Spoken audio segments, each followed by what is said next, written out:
Je préfère la mort à la vie. Qui a prononcé ces mots? Quelqu'un qui ne croyait pas en Dieu, ou qui avait abandonné Dieu, ou que Dieu avait abandonné? Rien de tout cela.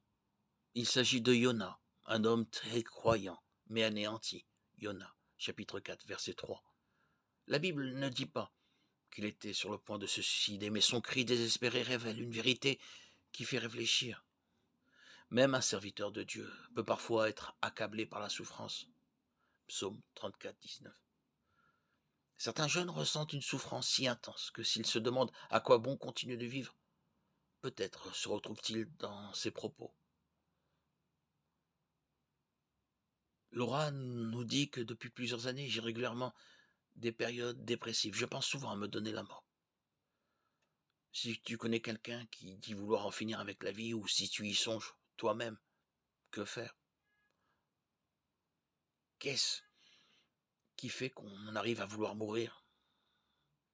Comment une telle idée peut naître? Divers facteurs entrent en jeu. Déjà, les temps actuels sont critiques, difficiles à supporter.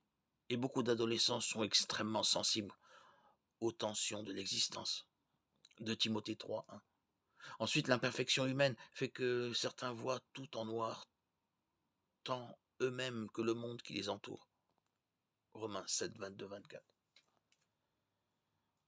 La maltraitance aussi est une cause possible.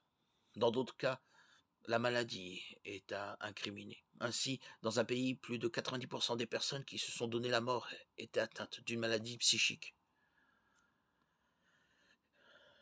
Naturellement, personne n'est à l'abri du malheur. La Bible signale en effet que la création ne cesse de gémir ensemble et de souffrir ensemble.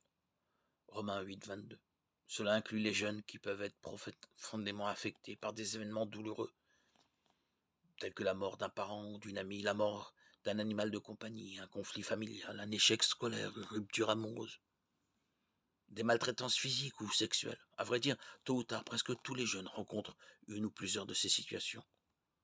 Pourquoi certains arrivent-ils mieux que d'autres à les surmonter? D'après des spécialistes, quand quelqu'un ne veut plus lutter, c'est parce qu'il se sent complètement sans aide et sans espoir. Autrement dit, il ne voit aucune lumière à l'horizon. Il ne veut pas vraiment mourir. Il veut juste arrêter de souffrir. Connais-tu quelqu'un qui veut arrêter de souffrir ou au point d'exprimer l'envie d'en finir? Si oui, que faire?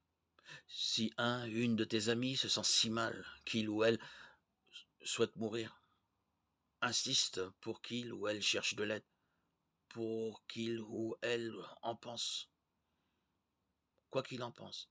Mais au courant, un adulte mûr, n'aie pas peur que votre amitié se brise. En parlant du problème, qui sait si tu ne sauveras pas la vie de ton ami.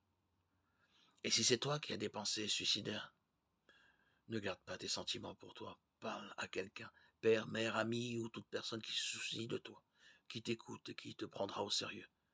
Tu n'as rien à perdre, mais plutôt tout à gagner à dire tout ce que tu as sur le cœur. D'accord? Ce n'est pas parce que tu parleras de tes problèmes qu'ils disparaîtront. Mais l'appui d'un confident sera peut-être exactement ce qu'il te faut pour les relativiser, voire pour trouver des solutions pratiques. Même des fidèles des temps bibliques se sont parfois sentis écrasés par les inquiétudes de la vie. Rebecca nous dit, s'il en est ainsi, pourquoi suis-je en vie? Genèse 25, 22. Moïse, tue-moi, tout à fait, et que je ne sois pas spectateur de mon malheur. Nombre 11, 15. Élia, ô Dieu, enlève mon âme, car je ne vaux pas mieux que mes ancêtres. 1 Roi 19, 4.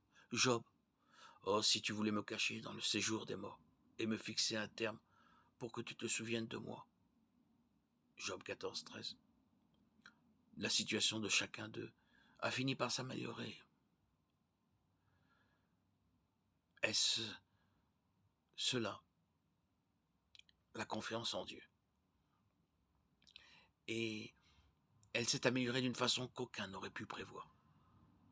Sois sûr qu'il peut arriver la même chose. Garde la foi, l'espoir. Dieu t'aime.